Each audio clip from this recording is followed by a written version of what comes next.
Dandalin Profesa Ubarazak kula da kiwon lafiya na ɗan adam sannan da samun waraka ta fannin amfani da maganin gargajiya na ƙasashen nahiyar Afirka. Ku saurare mu kowace ranar Laraba da karfe 10 na yammaci a tashar talabijin Hausa 7 tauraruwar al'umma. Masu kallo sare mu barkanmu da wannan yammaci da fatan cewa kowa ya ina ce koshin lafiya. A albarkar da yake cikin wannan rana Allah ubangiji subhanahu wataala ya tabbatar mu da shi sharrin kuma Allah ubangiji subhanahu wataala ya gusar da shi daga gefen mu.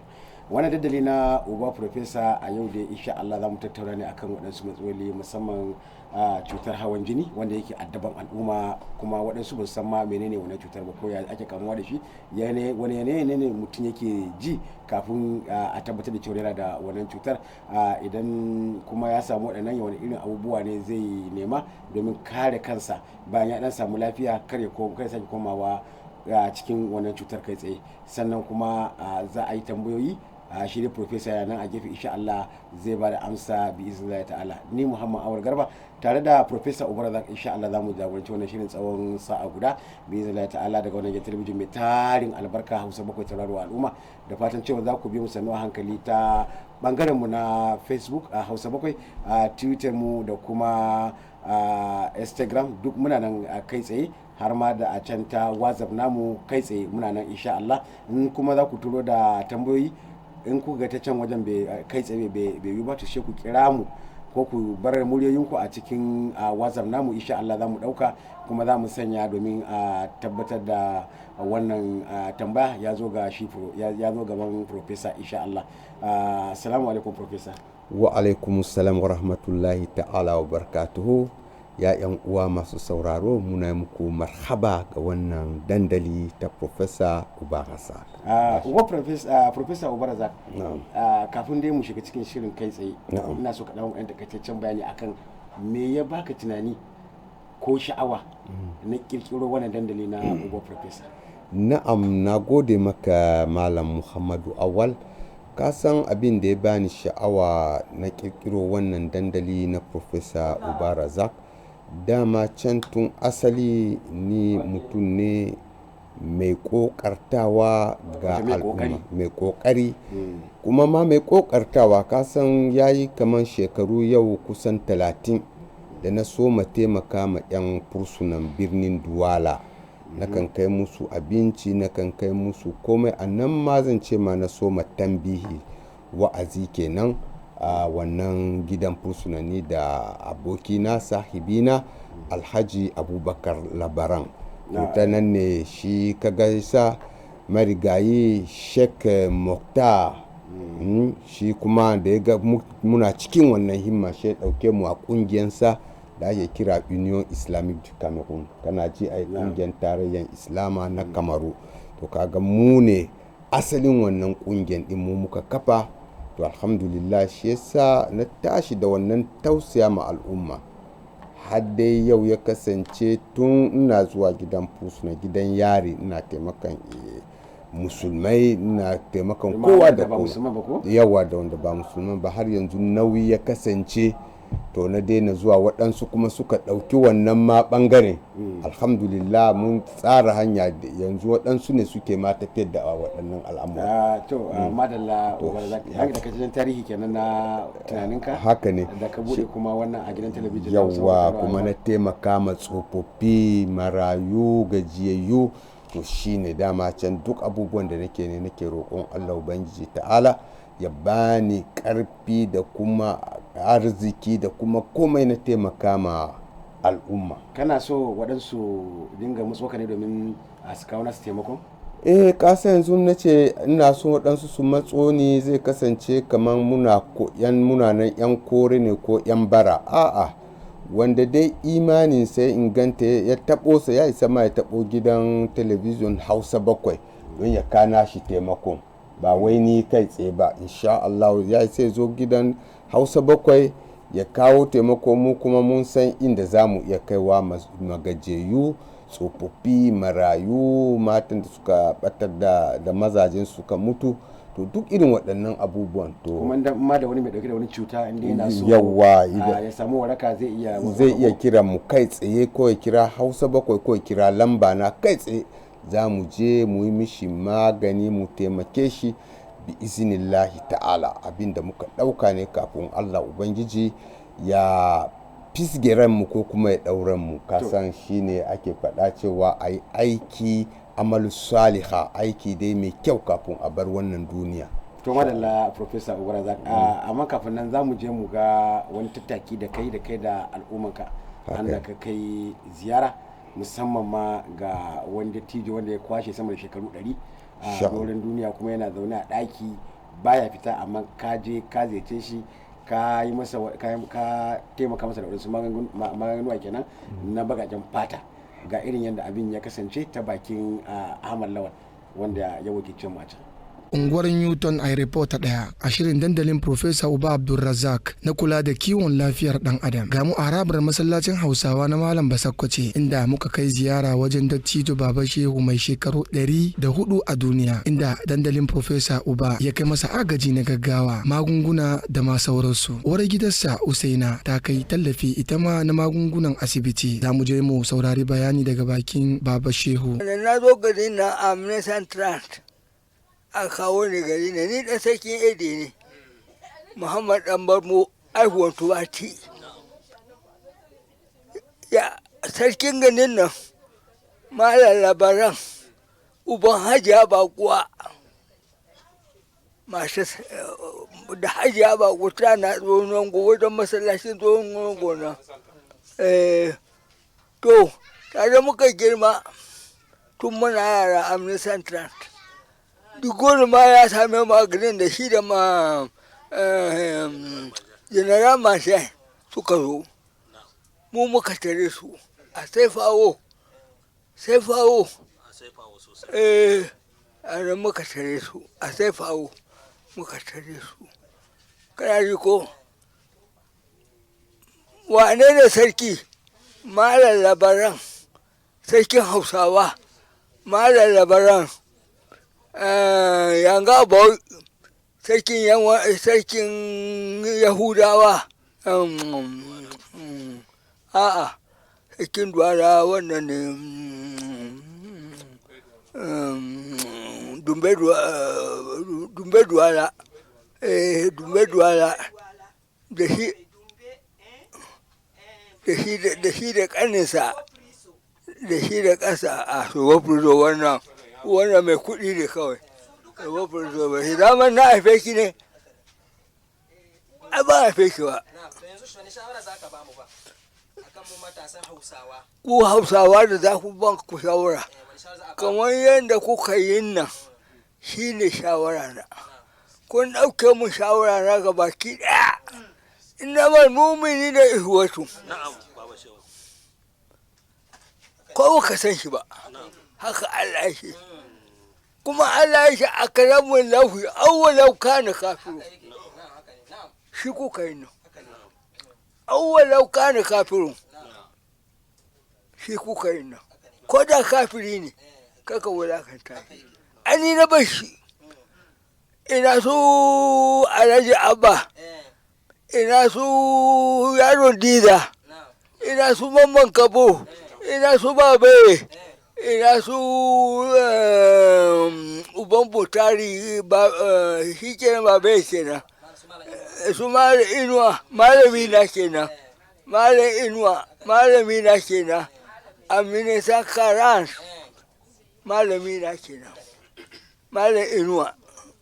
A tsohon goge gidansa na Uban Ali, Uban Ali. Yanzu kamar shekarunka yanzu nawa ne? Ni shekaruna ina da shekara 104. Mu je mu saurari limamin masallacin unguwar Malam Buba. A madadina imam na wannan masallacin Basakwace, duk taimako inda ta taso, inda taimako ne ake yi wa bayin Allah, to shi abu ne mai kyau. Abu ne mai kyau taimakawa da karɓan taimako ga jama'a, taimakawa bayin Allah. A madadina imam na wannan masallaci abu ne mai kyau. Abin da ake faɗakar da jama'a cewa idan shiri ko na association na haɗin kan jama'a na samun cin gaba kuma jama'a, shi shanin taimakawa gajiyayyun nan dama abu ne wanda ubangiji ya riga ya gaya wa annabi ya gaya wa wannan al'umma sallallahu alaihi wasallama cewa shi fa mutum a cikin al'umman sannan abubuwa guda 4 a ba su haƙƙinsu, sarakuna a ba su haƙƙinsu, a ba kuma manyan malamai haƙƙinsu, a ba kuma attajirai haƙƙinsu, kuma dattijai nan da muke ganin su a ba su haƙƙinsu. Shugaban mu yake cewa akrimu kabirukum walau kana kafiran, ko da kafiri ne inda dattijo ne to a girmama masa kuma a bashi haƙinsa. Saboda haka muna gargaɗi ne ba batun wannan anguwa ba, mu kam a sane muke gidajen rediyo kam. Saboda haka a san da cewa manyan nan duk wanda bai girmama musu ba to ya jira nasa tsufa insha Allah, domin haƙi ne. Saboda haka mun gode jama'a, mun gode kuma da waiwayowa a gano mu. Muna gargadin Profesa Uba da yake shine ya kawo waɗannan shani na yau. Lokaci ya kamata a haɗa dattijai a yi shiri mu ma, domin muna da bakin magana a cikin wannan shani. Ya zama na an haɗa kai, an fito a nekip jama'a haɗe, a haɗa kuma abin da za a taimaka ba. Domin mu anguwa shekara 31 muna mun san dattijo, mun san waye ya mutu ya bar 'ya'ya a gidan haya, mun san tsofaffin mata wanda tuni mazaje su suka mutu suna jira iri waɗannan shani. Allah shi taimaka, mun gode. Assalamu alaikum warahmatullahi. Tallafawa gajiyayyu a musulunci sunna ce. Da cidon ya yi farin ciki macika da wannan agajin da aka kawo masa, inda muka kai ziyara masarautar wannan anguwar ta Yuntoy Airport ta 1. To wannan dandalin Profesa ya yi kyau abubuwan da yake yi, kuma abu ne da yake akan matsayin sunna. Manzon Allah ya taimaka ma mutane, ya girmama mutanen da suka haife shi, da suka girme shi a lokacinsa. Ba mutum mai daraja kamar shi, amma shi in ya ga mutumin da ya girme shi yana ba shi darajansa na shekarun da Allah ya ba shi. To wannan abin da dandalin Profesa take yi, to wannan abu ne da yake kan sunna, yake tare da musulunci, ba wai abu ne da ake yin sa ba sabo ba kuma aka manta da shi. Yanzu da ya taso da wannan abubuwa ne da ya tashi mutane a bacci. Yanzu wannan dattijo da aka je aka gana da shi abu ne da aka manta da shi.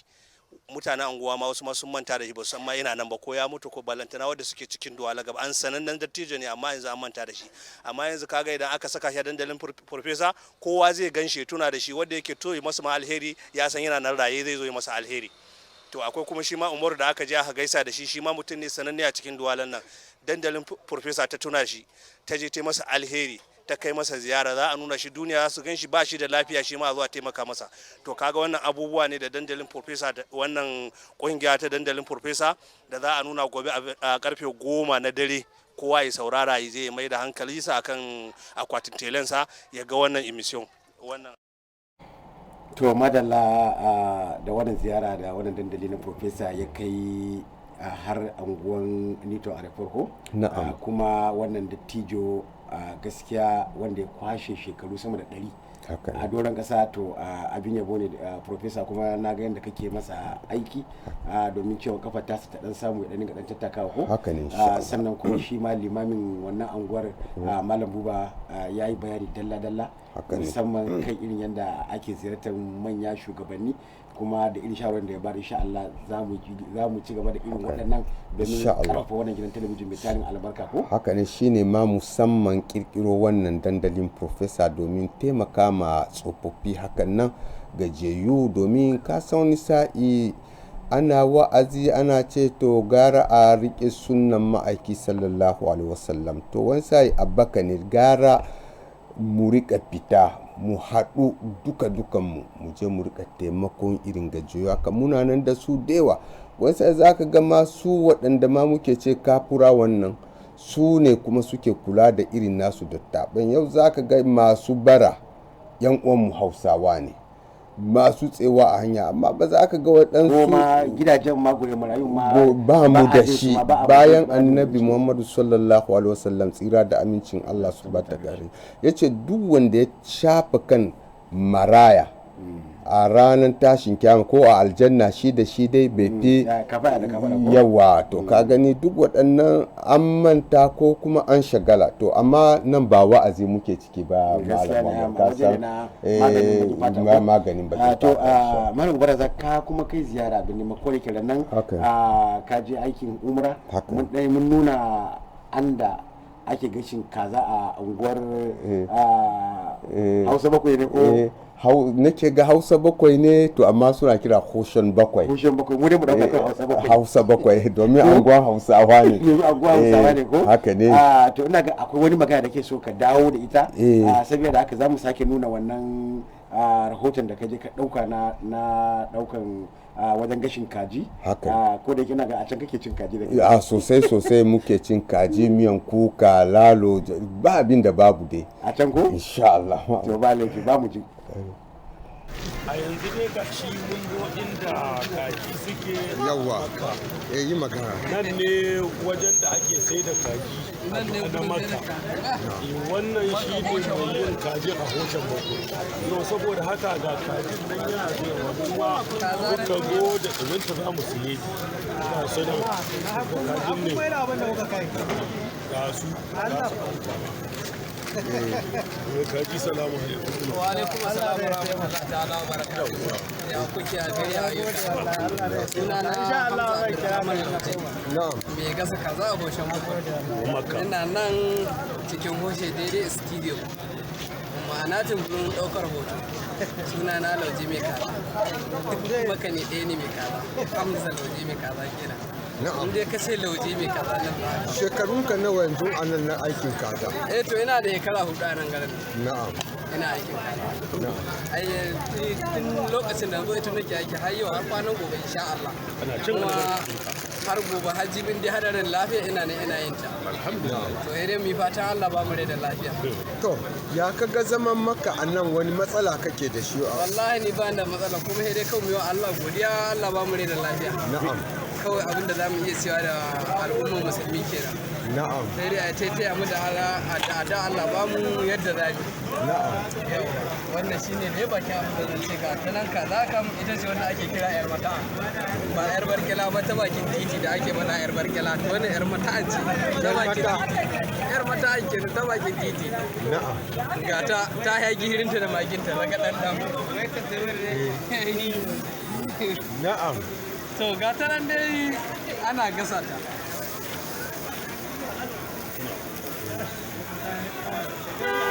wannan Hamisu Lauje ne na mai makaru. Hamisu kududdufi ne ma. Hamisu Lauje kududdufi a yi fata shi wa dogo. To bure bire ga bare dai.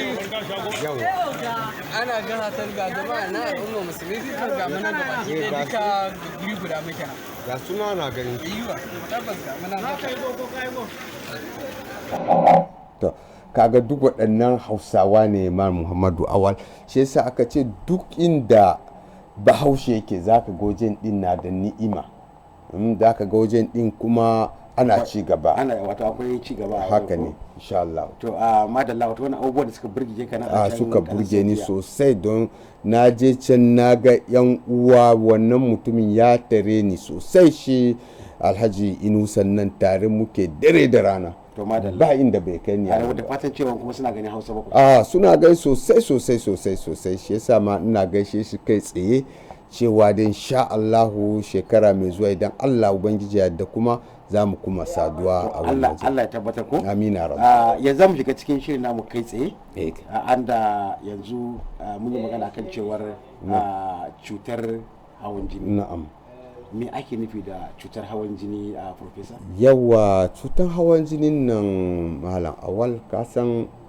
matsaloli shi muke kira da faransa maladie de generation de la nouvelle generation cewa cuta ne da ya wato sabon lokaci yawa kasan a da lokacin yawa na zamani kasan a da lokacin iyaye da kakanninmu babu irin waɗannan matsaloli ba za ka ji mutum ya samu ciwon hawan jini kaza to yanzu abin da yake kawo waɗannan kaga kuncin rayuwar duniya mutum ya zauna ina tunani ya tuna 12 a ini ɗaya to lokacin da kake tunanin nan zuciya kuma baya nan a kwance. Ka san zuciyar nan shine kamar inji, kamar kuma injin jikin dan adam a koda yaushe zuciya. To kaga lokacin da kake ciki waɗansu tunani waɗansu kuncin nan, zuciyar nan kuma na pompa jini a jiki, sai ka ga zuciya na gudu. To gudun da yake nan yanda yake pompa jini a jiki, yake watsa jini a jikin dan adam ne. To kaga she ya wuce irin lamban da Allah ya saka, irin adadin da Allah ya yi yayi aiki akai. Yawa ya aiki. To ya wuce adadin din, she ya je yanzu ya buɗe abin nan ya ake faɗa jijiyoyi. Idan jijiyoyin nan suka buɗu, lokacin da zuciya yake buguwan nan, ƙwaƙwalwa kuma ta ɗau waɗansu lissafi, kai ya yi zafi da ake faɗa, kai ya yi zafi domin ko rashi ko wani waɗansu matsaloli mutum ya ɗauki duniya ya saka ka. To kaga lokacin nan ƙwaƙwalwa kuma ta ɗumamu, lokacin da kuma zuciya ta saka ta pompa jini ya je ƙwaƙwalwa ya haɗu nan pap, ka gani shine ake kira AVC, shi ake kira yawa ciwon hawan jini. Sai zamana hatsari ne, gudun jini daga zuciya zuwa kwakwalwa. Shi kake ga wani sai shi ka ga mutum ya faɗi farab, shi ka ga sashin jikinsa au ya shanye, au kuma ma daga faɗuwa kawai shegawa. To shine abin da yake kawo waɗannan. Kaga yawan tunani, ka zauna kana tunani, kuma yawan cin waɗansu abubuwa kamar su kayan zaƙin nan, su magin nan, kana gani zama ma waje ɗaya. Nau'in magi, yawa sinadarin magi na iya kawo da ciwo. Yawa kaga a cikin magi akwai abin da ake kira da Faransa formol. Formol nan, formol ba shine wanda ake famfawa gawa ba? Yawa, to kaga formol nan shi ake saka magi don ya daskaru ya jima. Zaka ga zaka iya ajiye magi ma shekara bata lalace ba. Profesa, yanzu wannan abubuwan da ake saka wa gawa ta zama shekara 10, shekara 20, yawa shi ake saka shi ake haɗa ma magi ai, ka gani. To yawancin ta nan shi yanzu ya shiga ya shiga jikin dan adam. Idan shigan nan ya jiman nan, yawa ya ji daskariya, wani sai ma shi toshe ma jijiyoyin. Shi ka ga wani sai a ce mutum na da hawan jini, don wani sai jini din shi wuce ya haura, ya wuce lamba, wani sai ya gangara. Lokacin da gangara mutum yakan fita daga cikin hayyacinsa ne? Sosai man, shi ake kira hypotension, da akwai hypertension. Cewa hyper nan ci jini ya haye, kamar yadda wani sai kake ga wutar lantarkin nan, wani sai ka ga a ce best de tension, wuta zo yawa wani sai kuma wuta ya zo da karfi, ka ga ya kona abubuwa. To haka yake yi a jikin bil'adama? Haka yake yadda ka ga sha'anin wutan nan. To Profesa, ya za a yi mutum ya kare kansa daga irin waɗannan al'amura? Yawa Malam Awal, wannan tambaya ne sosai da ka yi domin na masu sauraron mu. Kare kai da irin waɗannan abubuwan, shi kaga yasa aka fi so mutum ya nitsu, kada a yi hanzari a abubuwan da ake, kuma a ci gaba da haƙurin nan. Kaga shi abu ɗaya ne daga cikin abubuwan da suke kare ɗan adam da irin hawan jinin nan. Kasan yayin da ka yi haƙuri da baka saka waɗansu kunci na rayuwa ba, zuciyanka na tafiya yadda Allah dai yake bukata, yawa yadda Allah ya yi wannan zuciya. To amma lokacin da ka saka waɗansu zulumi, waɗansu kunci, za ka ga mutum zai je ya rika haɗiyan waɗansu ƙwayayyaki domin hankali ya kwanta, a rika waɗansu shaye-shaye, ka gani, domin hankali ya kwanta. Ƙwayar magani waɗansu irin magani kamar alal misali masu haɗiyan tramol nan, masu shan ganyen da ake kira bangan nan, wiwi tana je ai, da akwai ƙwayayyaki daban-daban. To kaga wannan ya kai wani matsayi, wani lokaci ce ka tension yayin da baka sha ba. To ka gani. To yanzu a yanda kuke bada magani na bagajen fata, musamman ka san mu abin da muka gada kenan. Haka ne. Kuma ana ganin cewar irin wannan maganin ka na bagajen fata abu ne mai kyau, abu ne mai amfani, kuma abin da turawa da suka ara a wajen mu suka mai da shi na zamani wanda ake amfani da shi. haka To yanzu akwai maganika na bakin fata wanda zaka kare kanka daga wannan cuta na hawan jini? sosai malam Muhammadu Awal, ka san a lokacin iyaye da kakane da akwai abin da suke kira tsumin mur nan wani waɗansu abu ne, wani kaman dutse ne baki hakan nan mur daci ne da shi, to yawa akan hada shi a dabba sosai da lemun tsami a saka, to ana dan sha kaɗan kaga ina wanke jini, ina wanke maran dan adam. Mur din da me ake dafa shi? Mur din za a samu ruwa da kuma lemun tsami da dama. To kimar ruwa ya zama kamar yawa malam Muhammadu Awal, haka nake son ka da irin tambayoyi haka. Za a samu kamar letan ruwa 3, a samu kamar lemun tsami guda 10 don murɗin da tsami da daci. An yanyanka lemun tsami, a samu dan murɗin dan guntu ba da yawa ba, domin idan yayi yawa zai kama hatsari a cikin domin an ce idan daci yawa yana kawo matsala. Yawa yanda za a rika sha nan da za rika sha dai kaɗan to mutum na sha hakan nan koyaushe, idan bayan ya ci abinci ya ɗauki rabin kofi ya sha, to kaga duk wannan abubuwan ɗin ba zai same shi ba, jininsa kuma zai gudu, jijiyan jikinsa kai zai buɗu, zai ji daɗin jiki. shi kaga sa iyayenmu da kakanninmu da aka ga dottijo mai shekaru fiye ma da 70 ina da mataye 4 kuma ina tafiyar da su yadda ya kamata. a kana ji ba za ka ga ya gajiya ba, za ka ga zai je ya yi noma, idan manomi ne zai je kai dabbobi jeji duka ya dawo jikinsa da ƙarfinsa. Profesa, ka san wannan ciwo haka da wani irin shekaru ake kamar irin ciwo kuma ana haifar mutum da shi? Yanzu ma Muhammadu Awal, shi yasa muka ce maka ciwon zamani. Don za ka ga ɗan yaro da mai shekara 20 ma kaga an je an ɗauki tansiyonsa, an je an yi mishi awo, shi a ce maka yaro nan na da tansiyon. Yaro karami? Ba wai ma tunani ba, don irin abubuwan da yake ci ko kuma aka ciyar masa tun ina ciki. Shi yasa ka ga waɗansu ma ake gudun yanzu allurai irin kamar su vaccination nan. Ba wai muna hana mutane kada su je vaccination ba, amma yawan yin vaccination akwai ɗansu vaccination ɗin da ake yawa wani rigakafin da ake nan yawa, to domin wani sai akan yaka turan ɗin ma sukan zo ne su gwada waɗannan abubuwan. Na'am. Salamu alaikum, suna da ƙasa da kuma ra'ayi. Salamu alaikum hajiya, wake kira? Na gabin ya to ci gaba kaɗan. To ba ka haji ba ma Muhammadu, to shi yasa waɗansu magungunan asibitin nan bai dace ba, ya mace ta rika tafiya bini ta ɗauki wannan magani, je ya shiga jikin ɗa, kaga an haifi ɗa wani sa'i ma ɗan jinjiri ya kai ɗan shekaru kaɗan kaga baya gani. To ku da kuke da maganin bagajen fata, wani irin maganin ka ya kamata su mata su sha domin ya zama musu kamar allura da rigakafi na wanda zai iya maye gurbin na turawa ne? Yawa malam Muhammadu Awal, wannan tambaya kuma na asali ne. Ka san a da iyayenmu sukan nemi alal misali kaman man tafarnuwa. Tafarnuwa mana da mai?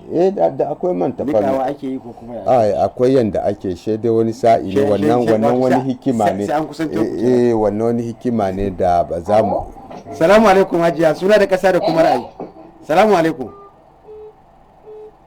alaikum, suna da ƙasa da kuma ra'ayi ko tambaya, dan wannan kan ba ra'ayi ake kawo ko? Suna da ƙasa da kuma tambaya da za a yi wa profesa kai tsaye. Salamu alaikum. To ina ga hanya na dan damu ko Allah dai za mu ci. Profesa kana kan to kaga akan samu man tafarnuwan nan a hada wani sai da zuma. Mace na lasa, kaga tana lasan nan zai je kara ma jariri ma jinjiri karfi kuma ya ba shi lafiya ba mu uwan kuma lafiya. Salamu alaikum, suna da ƙasa da kuma tambayan da za a yi profesa. Salamu alaikum.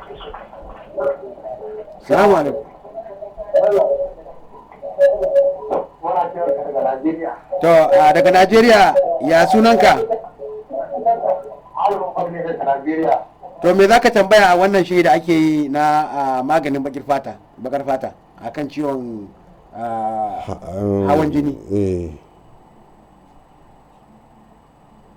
kamar ya zinke to sai mun ji ku to ka gani shi wannan man tafarnuwan nan malam awwal ina amfani da dama to shi yanzu za mu ba ma da wani fa'ida ga mata kaga kada dai masu sauraro dan su ce a'a wannan kaza an keta sunna kun san akwai ilimi na zamani da yake nan abubuwa ne na zamani yanzu nan ka gane ai to yanzu kamar mace alal misali za ta gane ko za ta haihu ko ba za ta haihu ba kaga wannan kai tsaye ne bayan ta yi tsarki ta yi wanka ta ɗauki man tafarnuwan nan ta saka auduga ta saka farjinta yayin da take jin ƙamshin tafarnuwan nan a bakinta to ba ta da wani matsala. Salamu alaikum. Kana ji ai. Daga na kai kira suna da kasa da kuma tambayar da za profesa. Ba gajiya alhamdulillah.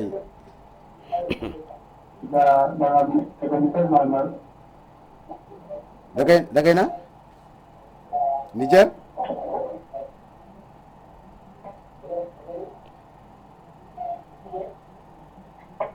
Hanya na damu ko? Hanya na ci gaba. To ka gani bayan ta saka nan misalin ini awa biyu za ta so jin kamshin ko kuma warin shi wannan tafarnuwa ta baki. Yawwa. Kaga anan za ta tabbata cewa ba ta da wani cuta amma idan ta saka so ɗaya so biyu ba ta ji warin tafarnuwan nan ba to za ta iya kira mu kai tsaye za mu san kuma irin abin da za mu ba. Wato a lokacin tana da wani cututtuka. Yawa tana da waɗansu cututtuka kaga haka muke gani idan mace ba ta da wani matsala mai ƙarfi kana gani to akan ga kuma idan mutum na da sukari a jikinsa wani sai akwai ɗansu gadaluluka shi a ce mutum ma ya fi tsari a kai akan auduga a saka gindin gadale bayan awa ɗaya ko biyu idan an gane wani cuta yake da gini yawa idan zo an ga a jikin audugan din kiyashi sun mamaye shi kun san cewa akwai sukari akwai cutar sukari ko ka gani to professor a wani shekaru ko kuma idan mutum ya kamu da wannan cutar ta hawan jini me ya fi cancanta a gare shi idan mutum ya kamu da wannan cutar hawan jinin nan mun fi so kada ya shiga dogon tunani don wai sai shi kaga sa masu irin waɗannan ba so ma hankalin su rika tashi su masu wannan hawan jinin ko salamu alaikum suna da kuma kasar ka da tambaya zaka yi professor Mala Adamu me zaka tambaya yanzu haka? Ina kira.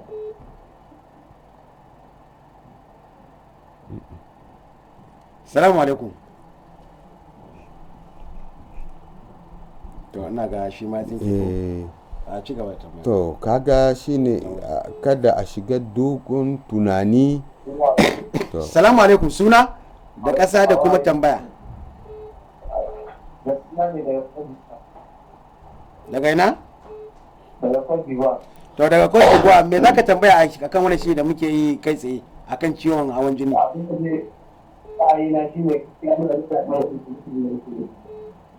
To madalla mun gode Allah ya saka da alkhairi. Madalla. Amin mun gode. Madalla.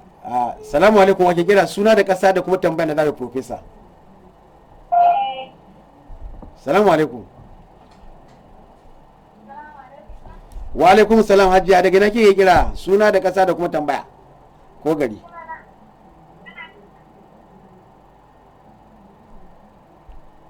Ta muna jinki hajiya kai tsaye.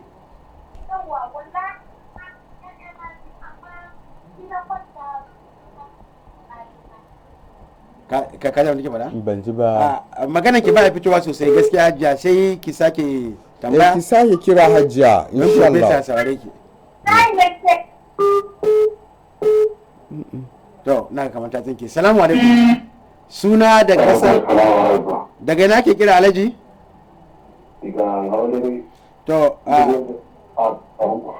To me zaka tambaya a cikin wannan shiri da muke yi na akan ciwon hawan jini? matsala ce take tafi da ni. To wace matsala ce?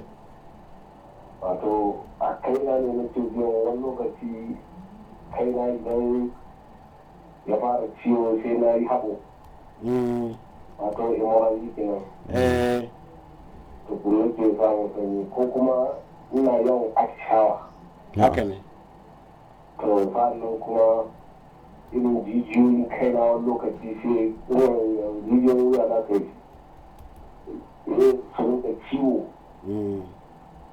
to sai na ɗauki exadon tukwanin nake don samun waraka amma yanzu dai abin ya ci tura to ba da zai ba je asibiti ma a gajin kawai sai da rayuwa ka ifoyi ne waye wani ba mai gane ba na'am to professor ya ji in Allah da zai baka insha Allah za ku samu bayani insha Allah yace haɓo da kuma atishawa na damusa na'am shi kaɗan ba shi abin da ya faɗa ana kiransa da faransa hemorrhage nasal cewa lokacin da aka yi ma rana buge shi sosai zai samu haɓo to abin da yawa a hancinsa to abin da za mu ga maka ɗan uwa za ka nemi garin sanyan nan wata jijiyan itace ce yakan sa atishawa a haɗa shi ma da man tafarnuwa ka rika shafe kanka da shi da sanya wani sai ma garin sanyan din ka saka shi a auduga ka sheke shi za ka yi atishawa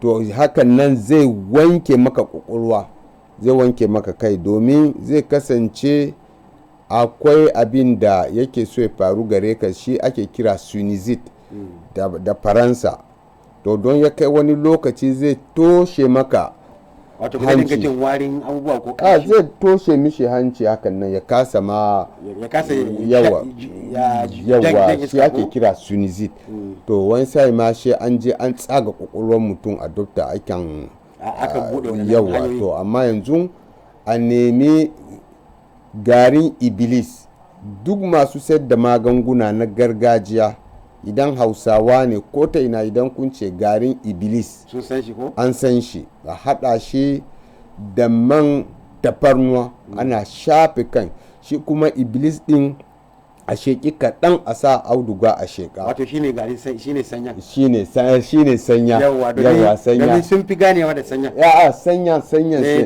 iblis daban kuskure muka iblis daban sanya daban ba da na iblis ba na sanya garin sanya yawa to na'am haka ne professor wa alaikum salam wa rahmatullahi wa barakatuh suna da kasa da kuma ina kira wa alaikum salam wa rahmatullah wa alaikum salam na'am Musa Abdulsalam daga ina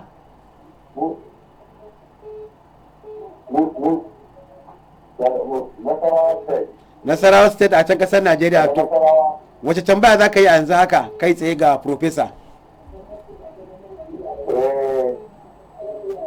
ina so a bambanta mun tsakanin bugun jini da haurawan jini na'am shi kake so a faɗa maka ko professor yana bukata faɗa masa bugun jini da kuma haurawan jini bugun jini da haurawan jini bugun jini wannan ya shafi fannin zuciya yayin da zuciyanka yake buguwa ainu yake gudu da yawa shine bugun jini to hawan jini yayin da jini ya fita daga zuciya yayin da zuciya pompa zuwa kwakwalwa to shine haurawan jini bugun jini kuma yawa yayin da zuciya na aiki fiye da ake so fiye da yanda ake so to akwai kuma saukan wannan gudun jini yayin da zuciyanka kuma zai kasance baya aiki sosai shi ake kira hypotension ka zauna hakan nan baka da karfi baka da kuzari duka to ka gani shine haka ne to da fatan cewa wanda nan ma su kanka duk matsaloli da fatan cewa wanda duk dai sun gamsu da shi wanda yake ya tambayi magana atishawa da abu shi ma ya ji a bayaninsa wanda kuma tambayi bugawa da kuma haurawa shine muka ba da bayani kamar yadda wani sai ka ga wuta ya zo ya sauka wani sai ya hauro haka ne salamu alaikum suna da kuma inda ake kira da tambayar da zaka professor to me zaka fada me zaka tambaya kai daga na kai kira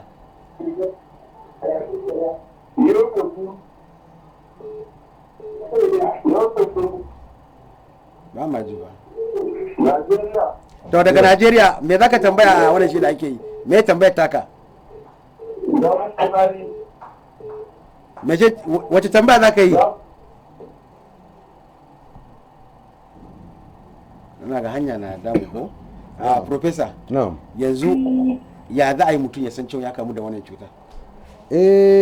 Yanda za a san mutum ya kamu da wannan cuta ta fannin gargajiya. Yayin da ka ji kaɗan fita hakan nan zuciyanka na buguwa kuma ranka na ɓaci to ka san kana da tension. Rai mutum na ɓaci to kuma matarsa ta yawa. Salamu alaikum, suna da ƙasa da kuma tambaya. Wa alaikum salam wa rahmatullahi wa barakatuh. To daga Cote d'Ivoire me za ka tambaya wannan shi da ake kai tsaye? Tambaya ta ita ce kawai me ke samun kuraje da jiki ma'aunai suna yawa fitowa. Kuraje ko? Kuraje? Ma'aurai haka kuraje ma'aurai. Ok, ma'aurai. Yawa. To, na'am. To, madalla mala Abubakar, idan kana da marurai ko ƙurarraji a jiki, abin da za a yi za a nemi abin da ake kira sabulun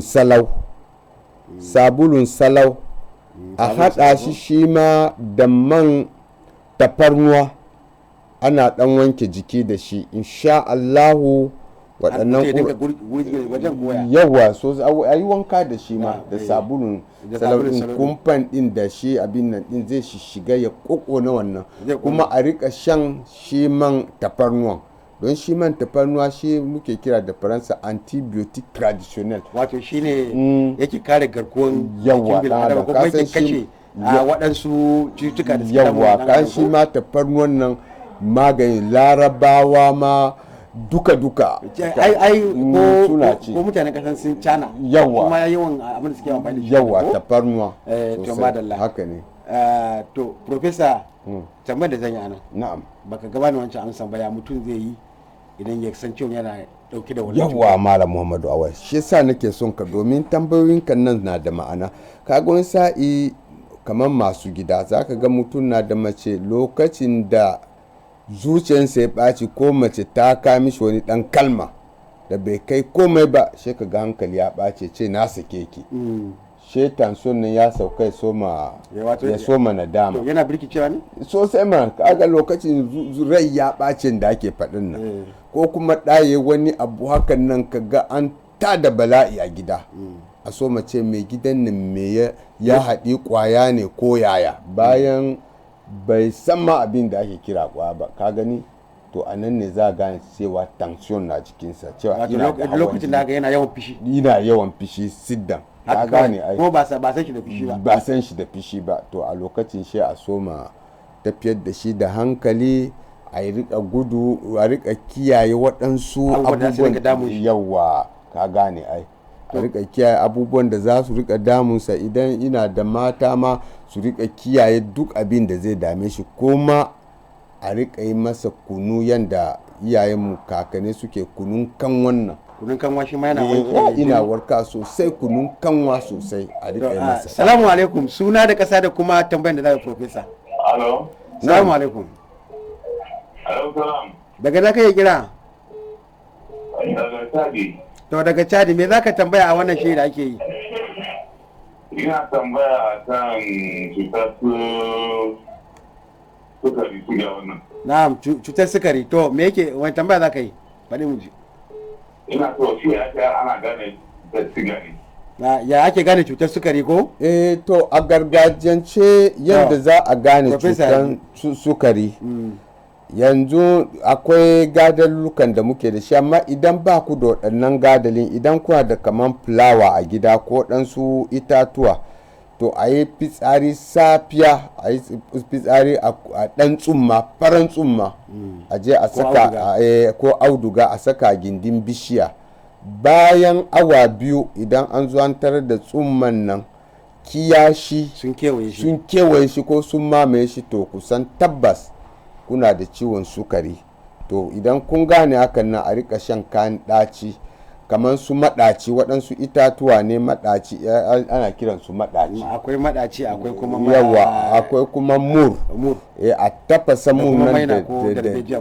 yawa su darbejiyan nan duka a rika shan su da kuma su abin nan zogalin nan ana sha duka zai rage waɗannan zaƙin kuma mutum ya rabu da shan kayan zaƙi don idan ya yawa a jikin mutum to zai kami shi abin da ake kira diabetes. Wato daga ciwon sukari shi ne kuma ya zama diabetes. To diabetes nan kuma. Wa alaikum salam, suna da ƙasa da kuma tambayan da zaga professor. Ni Muhammadu ne daga Gawon. To malam Muhammadu daga Gawon dare. Mai magana ciwon Atisha ko? Wannan tafarnuwa.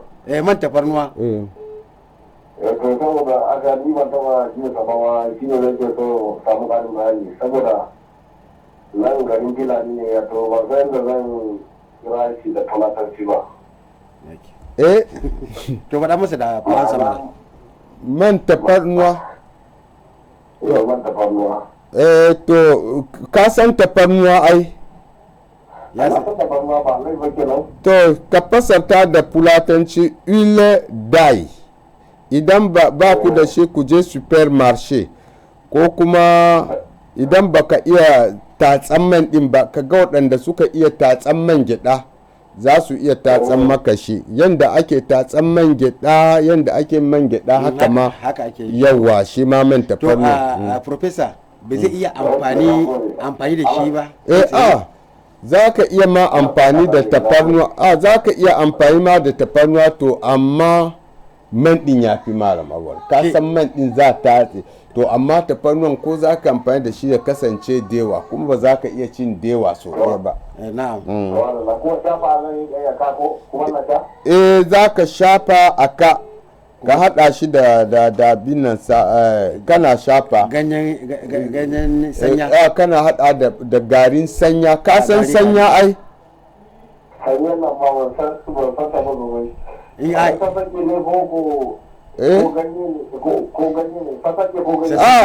sanyan din kaman jijiyoyi yake ka tambaye masu sayar da maganin gargajiya musamman hausawa ko ma fulani da akwai sunansa da fulatanci amma wani lokaci za mu yi bincike mu san sunayensu da fulatanci domin taimaka muku kasan duk wannan tele hausa fulani ne to za mu yi research a kai inshallah to inshallah madalla. To wanda ya maka tambaya daga can kasar Cote d'Ivoire ya maka tambaya akan yana so akwai tambayan da ya maka yanzu mu shi ko dai ya in yana jin mu ya sake kira yawa shi wannan hawan jinin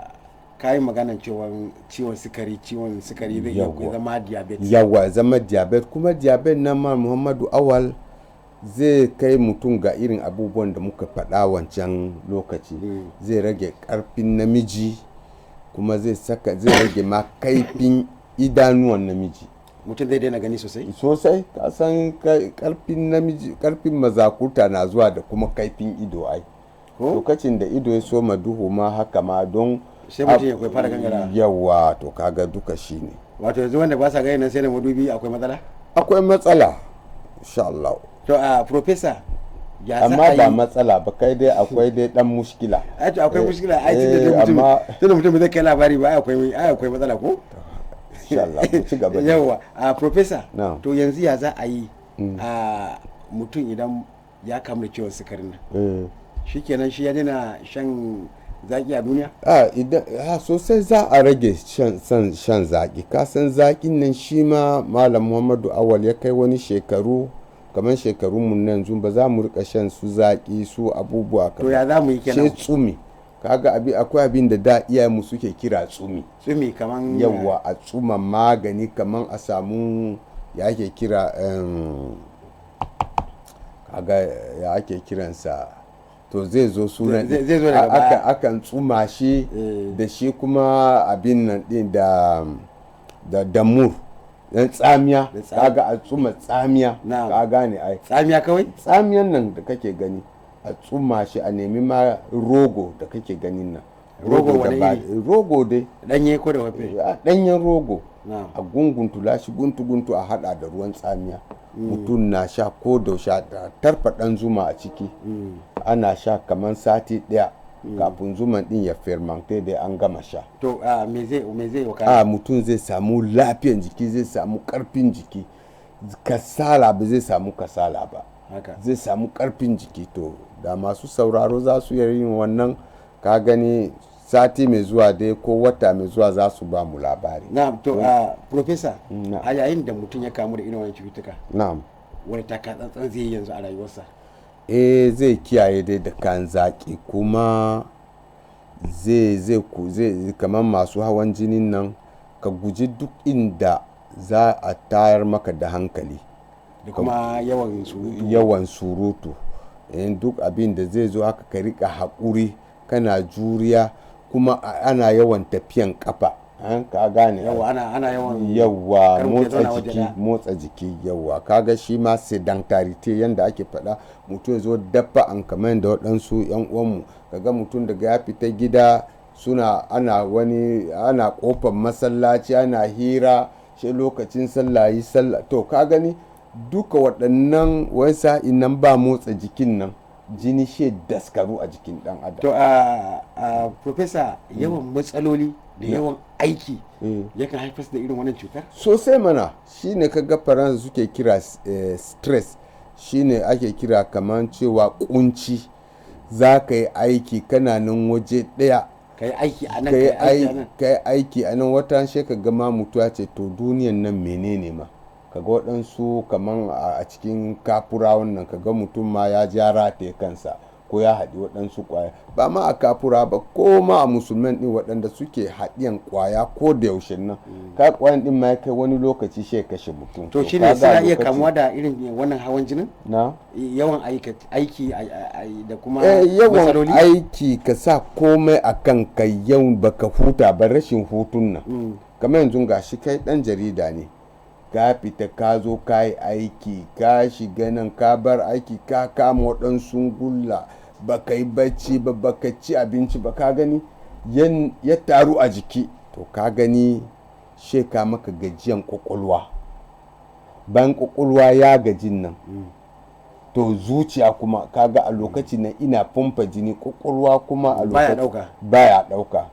kamar yadda muke magana nan ne ba ga mikro ba kaga yanzu za mu yi magana a mikro shine ake kira abin na emetteur to da akwai recepteur masu sauraro to kaga idan dai a wani waje abin nan ko kuma ka sa dan mushkilan wuta a nan kaga dai masu sauraro ba za su saurare mu ba haka ne to kamar haka yake to amma kaga komai daidai yanda aka tsara nan ana maganan nan muna nan a emission muna emettre waɗansan na nan recepteur to haka kwakwalwa da zuciya yake kwakwalwa na emettre ina kai ma zuciya na kai ma kwakwalwa labari haka to kwakwalwa kuma shi sarrafa professor wani lokaci mun ga idan mutum ya kamu da irin wannan cutar yakan faɗi sai ka ga wani gefensa ya baya yawa shine ake kira accident cardiovascular cewa hatsarin gudun jini daga zuciya zuwa kwakwalwa to kaga lokacin da kwakwalwan na ya gaji jini ya zo da ƙarfi lokacin da kwakwalwa zai cafkon nan watakila wani tunani ya zo maka she jiri ya ɗauki ɗan adam sha faɗi pap daga lokacin da mutum ya faɗi ake daga ya faɗi nan she yanzu gudun jinin nan sai tsaya she yanzu shashin jiki sai bar aiki she jini ya kasa zuwa waje kaman a ce ya ake fada barin jini kenan jini ya yi bari kamar yadda wani sa a ce wato to za mu ce barin jini yawa ko kamar da kasa wani sa yake girgizar nan to hakan dan adam yake dan adam shi ma yadda kaga tsarin duniyan nan haka jikin dan adam yake shi ake kira da faransa wani sa'i microcosm cewa dan adam duniya ne karaminsa shi sa ma alkur'ani ka ce ka kashe dan adam kamar ka kashe duniya ne don a jikin dan adam akwai duk abin da ka sani, akwai ruwa, akwai iska, akwai komai da komai. To a professor, idan mutum ya faɗi nan na'am ya za a yi shi? To ya faɗi nan take yawa idan za a iya zuwa a soka mishi allura a yatsunsa. Wani irin allura? Kowane allura ko mafargama a dan soka shi inda dai jini zai dan fito. Yawa to kaga a lokacin nan idan an ci sa'a hannun sannan jinin za su zo kuma jinin zai dawo ka gane zai dawo hanyar. To ba za a je ana ta tattausa shi? Za a je to amma shi waɗanda suka san irin yadda za a yi, don wani sa idan baka sani nan ba kamar ake ce za ka je ka ɓata fiɗa ya ke fata yawa. To professor, wani magani ya kamata mutum ya ɗauka a wannan lokacin na bakar fata? A wannan lokacin nan an fi so dai idan mutum ya faɗi nan a dan soke shi da allura yadda jikinsa dai inda ya mutu nan zai ji dan zafi, to a lokacin nan jini zai dawo. Yawa kuma a bashi ruwan sha sosai. Ruwa haka ba komai a ciki? Ruwa ba komai ya dinga sha. Yawa kana ji an sha Allah aka yi wannan a lokacin nan kam zai dan samu sawaba. To ba dan wani dan magani ya za ba shi na bakar fata? Ka san lokacin akwai magunguna kam daban-daban, wai sai mukan idan an yi hakan nan akan samu kaman kitsen mesa a shafe shi da shi gaɓoɓuwansa ko kitsen ɓauna ko kuma man kaɗanya. Da yawanci sun san man kaɗanya ɗin su a shashafe shi da shi. Wato shi wannan kitsen mesan ko kuma na ɓaunan za a shafe wannan gefe? Yawa za a shafe duk jiki. Duk jiki insha Allah aka yi hakan nan za a samu waraka. Za a samu waraka. To amma akwai bambanci Malam Muhammadu, kasan wani sa'i mutum faɗin nan akwai waɗanda suke ce iska ne, akwai fannin iska shan inna, amma za mu zo wani shiri bambancin irin faɗuwan na hawan jini da shan inna. Don waɗansu sai za ka ga za ka samu wannan ajayi ta yi maka tofi a yi taimaka waɗansu rukiya, to duka wannan ba shi ba ne. Wai nan dai cuta ne shi an kai an ka gane ashe an sha magunguna. Yanzu professor, wani shawara zaka ba wa al'umma musamman wajen ganin cewar sun jajirce da neman maganin bagajen fata?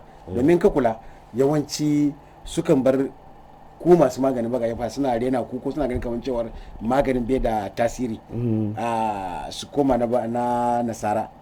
A wani shawara zaka ba su domin su kusance ku, domin ka san wannan dole ne ba masu a bar maganin bagajen fata? Yanzu Malam Muhammadu Awal, ka san masu turan yanzu sun kusance su da su muke.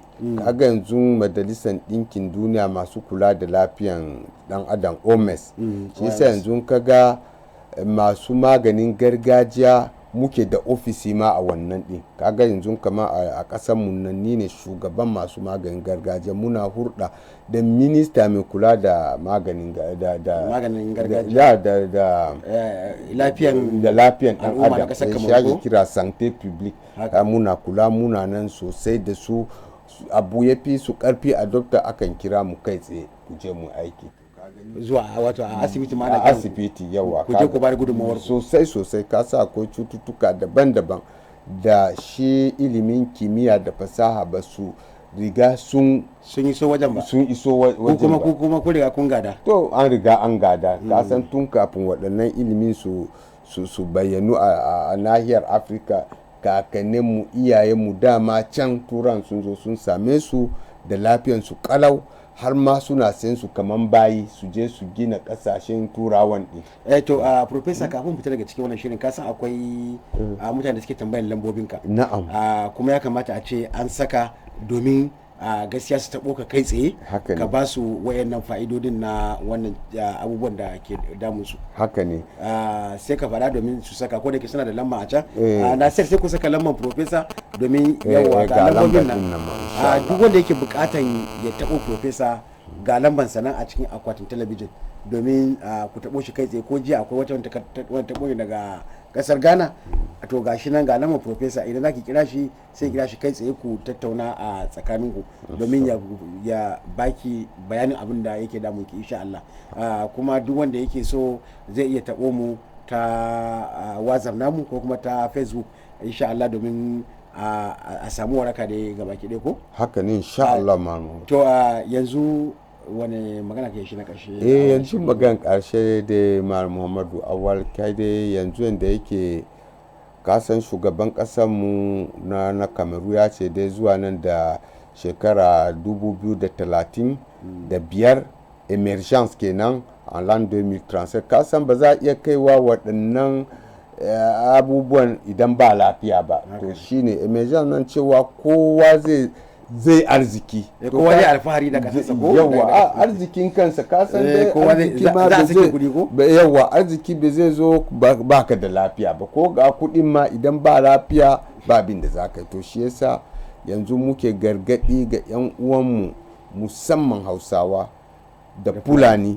cewa mu dawo gargajiya, kada dai mu rika kula da sha'anin cewa a'a abin da kakanninmu da iyayenmu suke dan nan ba gaskiya ba ne. Kasan da ba gaskiya ba ne da yanzu ba mu nan ma ya kasance ba mu nan. To amma mun same su da lafiyansu, waɗansu ma a cikinsu ba taɓa musu allura ba ko kuma sa perfusion nan. Kan duk perfusion nan dai allurar ruwan nan kasan duk dai bai fi shekara 30 da abin ya bayyana a ƙasar mu nan ba. Kasan a da babu yawa Afirka. To ka gani, to shine a rika kula da maganin gargajiya, kuma a rika bin iyaye malamai kakanai ana tambayan su ya da ake rayuwa. To shine na professor, to wani jawabi za ka yi mutane akan wannan shiri? Yawa na'am, akan wannan shiri abin da zai ma mutane jawabi, kada su tuna cewa a nan muna kan bara ne ko tambayan abubuwa. Wannan imani ne, mai imani da Allah da manzonsa idan zai iya taimakawa ga waɗanda ba su da shi yawa ya sai biyo ta dandalin professor ko kuma ta nan gidan television Hausa 7, mu za mu ɗauki nauyin taimaka ma waɗannan fi sabili. Domin yanzu za a dinga zuwa ana neman waɗanda ba su da lafiya. Yawa nan da sati ma za mu kai ziyara a wani anguwa, kuma za mu kai ma dattabai, za mu musu magani, waɗansu ma zan yi musu wanka ma insha Allah, kamar tsohon nan da muka gani nan insha Allah za mu ka, kuma don na saka an yi masa aski ma duka ina nan sosai insha Allah. To kai dai za a je a dinga nemo irin waɗannan ana taimaka musu da abubuwan da za su samu waraka sosai,